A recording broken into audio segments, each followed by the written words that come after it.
মহানবী হজরত মোহাম্মদ সাল্লাহ সাল্লামের প্রিয় ফল ছিল খেজুর। আর এই খেজুর গাছের কিভাবে রস থেকে গুড় সংগ্রহ করি সেটাই আপনাদের তুলে ধরে দেখাবো। আসসালামু আলাইকুম, আমি আবু বকর সিদ্দিক ইসলামী টিভি পেজ থেকে একটা নতুন ব্লগ নিয়ে আপনাদের সামনে হাজির হয়েছি। খেজুর গাছ থেকে কিভাবে রস সংগ্রহ করে গুড় তৈরি করি সেটা আপনাদের দেখাবো।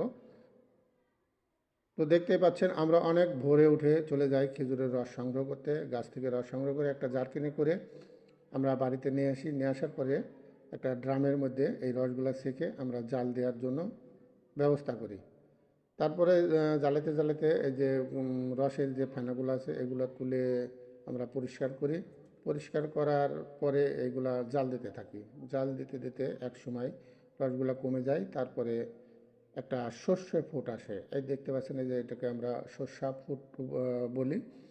এটা এখন প্রায় গুড়ের রূপান্তরিত হয়ে গেছে।